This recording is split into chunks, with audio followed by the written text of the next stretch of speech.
Bonjour, on va corriger l'exercice 2 de la série 1.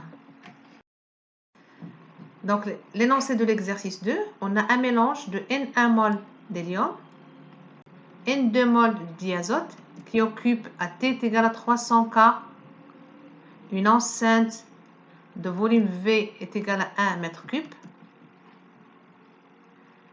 Et sachant que la pression mesurée est de 0,5 bar et que la densité du mélange par rapport à l'air est de 0,883, on déduit les pressions partielles de HE, N2, assimilables à des gaz parfaits, et les nombres de moles N1 et N2. Donc, dans les données, on a la constante des gaz parfaits, R, qui est exprimée en joules, Kelvin moins 1, mol moins 1, et on a les masses molaires. Donc, la première question, on va déterminer les pressions partielles de HE et N2 en se basant sur les données qu'on a. Donc, on a la pression et on a la densité. Donc, on peut utiliser la relation PI qui est égale à XI fois la pression. Donc, pour déterminer les fractions molaires, on va utiliser la relation D du mélange qui est égale à somme des XI MI sur la masse molaire de l'air.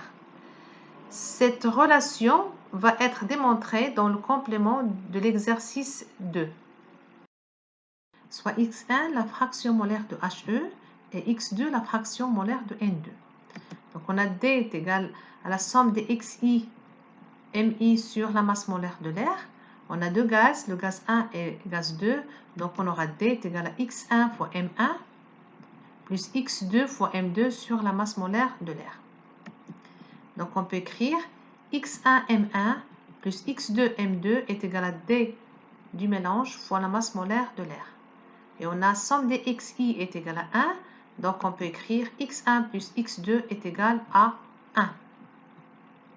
Donc, ici, on a un système à deux équations et deux inconnus. Donc, on peut le résoudre facilement en posant X2 est égal à 1 moins X1 et en la reportant dans la première équation. Donc, ce qu'on aura, c'est X1 M1 plus 1 moins X1 fois M2 qui est égal à D du mélange fois la masse molaire de l'air. Donc, X1 est égal à D du mélange fois la masse molaire de l'air moins M2 sur M1 moins M2. Donc, d'après les données de l'exercice, on a la densité, on a la masse molaire, M1 et M2.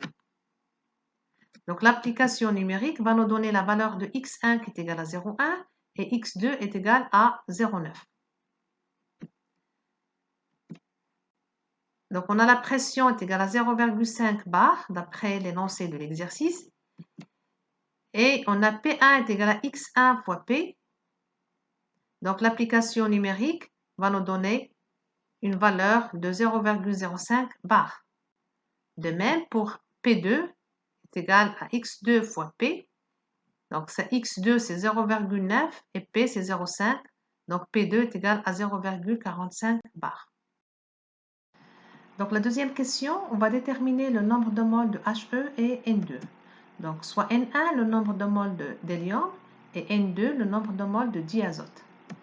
N total, c'est le nombre de moles total de N2 et HE dans le volume V à la température T. Donc, en appliquant la loi des gaz parfaits, on a N total est égal à PV sur RT. Donc, d'après les données de l'exercice, on a la pression est égale à 0,5 bar, le volume c'est 1 mètre cube, la température c'est 300 K et R c'est 8,314 joules le mol moins 1 Kelvin moins 1. Donc, V est exprimé en mètres cubes, c'est l'unité du système international, et R est exprimé en joules le mol moins 1 Kelvin moins 1, unité du système international. Par contre, la pression est exprimée en bar. Donc, on va convertir la valeur de la pression en pascal, unité du système international, sachant que 1 bar est égal à 10 puissance 5 pascal.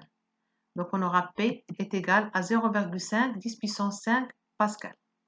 Donc, pour l'application numérique, on a N total est égal 0,5 10 puissance 5 pascal. Et 1 pascal, c'est 1 newton par mètre carré. V, c'est 1 mètre cube. R, c'est 8,314 joules mol moins 1 Kelvin moins 1. Et T, c'est 300 K. Donc, après simplification, on aura Newton mètre sur joule mol moins 1. Et 1 joule, c'est 1 Newton mètre. Donc là, l'unité, c'est la mol. Donc l'application numérique va nous donner une valeur de N total qui est égale à 20,04 mol. Une fois qu'on a déterminé le nombre de mol total, on peut calculer facilement le nombre de mol N1 et N2. Donc on a XI est égal à NI sur le nombre de mol total. Donc NI est égal à XI fois N total. Donc on a les valeurs de X1 et X2 et la valeur de N total.